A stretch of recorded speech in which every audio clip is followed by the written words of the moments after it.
মন খুলে গান গাওয়া যায়, মন খুলে নাম্বার দেওয়া যায় না। 100% যারা পাস করেনি সেই স্কুলের প্রধানদের গিয়ে আপনি জিজ্ঞেস করুন, তারা বলতে পারবে তাদের স্টুডেন্টদের কেন পাস করলো না। ধন্যবাদ আপনাকে। আপনি খারাপ বলছেন কেন? না, খারাপ বলছেন কেন? এটা সুন্দর রেজাল্ট হয়েছে। আমি তখন ছিলাম না, আপনি বললেন, বলে দেওয়া হয়েছিল শিক্ষকদেরকে। জাতি জানলো আপনার কাছ থেকে যে শিক্ষকদের নাম্বার বাড়িয়ে দেওয়ার কথা বলা হয়েছিল, আমি জানতাম না।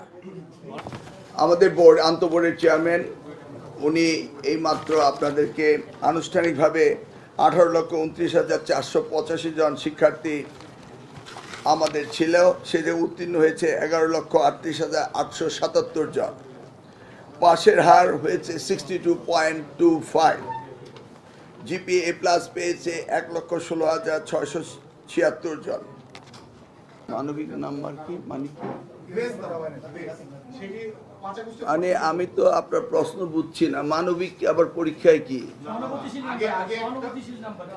এটা আবার সহানুভূতি কি? এমন ধরনের পদ্ধতি সম্পর্কে আমার শিক্ষা জীবনের কোনো জ্ঞাতসারে নেই। 5ই আগস্টের বিষয়টা উত্তর দেওয়ার আমার প্রয়োজন নেই।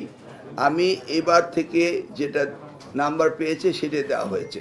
শুধু নতুন সুবিধা যেটা হয়েছে, আগে পদ্ধতি ছিল যদি কোনো স্টুডেন্ট রি-এক্সামিন করতো তাহলে শুধু টেবুলেশন শিটটা দেখা হতো, সত্যিকার অর্থে ওই শিক্ষার্থী খাতা পাল্টিয়ে গিয়েছে কিনা এবং শিক্ষক যথাযথ নাম্বার দিয়েছে কিনা এই পুনর্পরীক্ষা করার ব্যবস্থাটি ছিল না।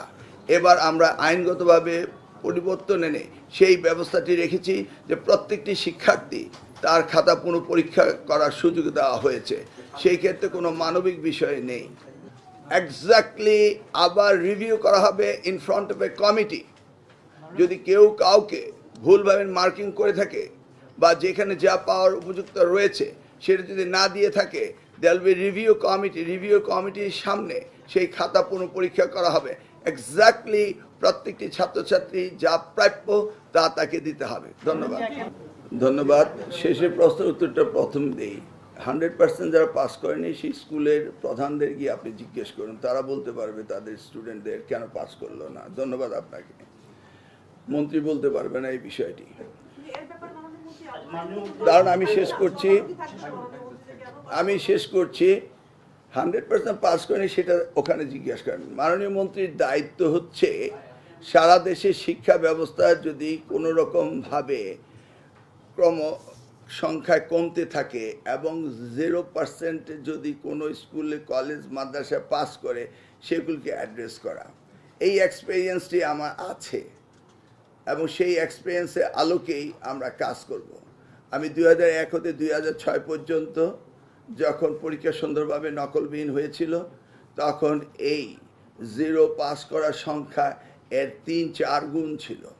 সেটা ক্রমান্বয়ে কমে এসছে এবং সেই ব্যবস্থাগুলো আমরা অতীতেও নিয়েছি, বর্তমানেও নিব ইনশাআল্লাহ। এবং আপনারা দেখতে পাবেন সেগুলি আস্তে আস্তে ভালো করছে। ধন্যবাদ। আপনি এইমাত্র এর পূর্বের প্রশ্নটি ছিল আন্তঃবোর্ডের চেয়ারম্যানের কাছে যে ভর্তি কী পদ্ধতিতে হবে।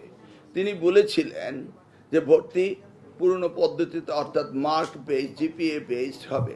তাহলে আপনি এবার বুঝতে পারছেন যে সারা বাংলাদেশে মার্ক বেসড, জিপিএ বেসড এবং স্ট্যান্ডার্ড অ্যান্ড কোয়ালিটি অনুযায়ী স্টুডেন্ট আমরা প্রোভাইড করি সারা দেশে। তাই আপনারা দেখতে পাচ্ছেন ভিকারুননিসা আইডিয়ালে কীভাবে ভর্তির ভিড় হয়, সেইভাবে কি উপকূলীয় অঞ্চলে সেইভাবে আর্থসামাজিক অবস্থা কি সেইভাবে রয়েছে, সারা বিশ্বময় এটা রয়েছে এবং এটাকে অ্যাড্রেস করতে হবে লোকালি।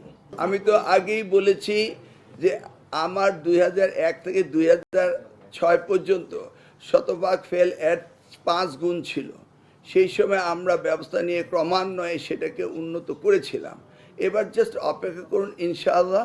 রেজাল্ট তো আজকে আসলো। আপনাদের নিউজের জন্য তো অপেক্ষা করতে হবে।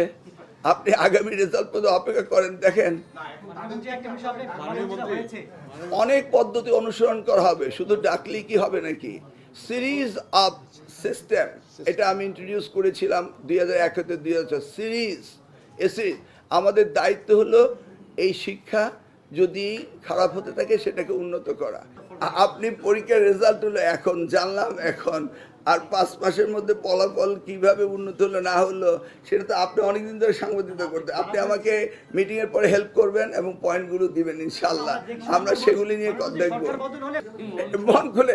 আচ্ছা, মাদ্রাসার রেজাল্ট খারাপ হলো কেন এই মুহূর্তে আমি জানলাম, এই মাত্র ডিকোডিং করা হলো, তারপরে আপনাদের কাছ থেকে শুনবো, শুনে চিন্তা ভাবনা করব কি করে মুখস্থ উত্তর দিবেন। এখন বলুন আপনি আপনি খারাপ বলছেন কেন? না, খারাপ বলছেন কেন? এটা সুন্দর রেজাল্ট হয়েছে। মন খুলে গান গাওয়া যায়, মন খুলে নাম্বার দেওয়া যায় না। আমি তখন ছিলাম না, আপনি বললেন, বলে দেওয়া হয়েছিল শিক্ষকদেরকে, জাতি জানলো আপনার কাছ থেকে যে শিক্ষকদের নাম্বার বাড়িয়ে দেওয়ার কথা বলা হয়েছিল, আমি জানতাম না। শিক্ষামন্ত্রী সন্তুষ্ট হয় যখন যে যা পড়ে এবং তার উত্তর এবং তার সেই পরিমাণ নাম্বার পায়, সেই জন্যই সে সন্তুষ্ট। কেউ না পড়লে তাকে নাম্বার বাড়িয়ে দিলে শিক্ষামন্ত্রী সন্তুষ্ট হয় না। বাংলা ইংলিশ দুইটি ময়মনসিংহ বোর্ডে খারাপ করেছে, এই প্রশ্নের উত্তরে আমরা বোর্ডের জন্য পৃথক প্রশ্ন করিনি। We standardise every student in the same barometer, একক প্রশ্নতে আমরা পরীক্ষা নিচ্ছি। আমি এখানে অনেক সাংবাদিক রয়েছেন যারা 2001 সাল থেকে আমার সাথে রয়েছেন। আমরা যখন 2001 সালে দায়িত্ব পেয়েছিলাম, রেজাল্ট ড্রপ টু 28%। আবার যখন আমরা 2006 সালে দায়িত্ব ছেড়ে চলে গিয়েছিলাম, result raise up to 77%। That was the indicator যে আমরা রেজাল্ট যে জায়গায় ছিল সেখান থেকে ক্রমান্বয়ে উপরের দিকে নিয়ে যাচ্ছি। ইনশাল্লাহ আপনার এই প্রশ্নের উত্তর আগামী এমন দিনে যদি বেঁচে থাকি সুন্দরভাবে দিতে পারবো।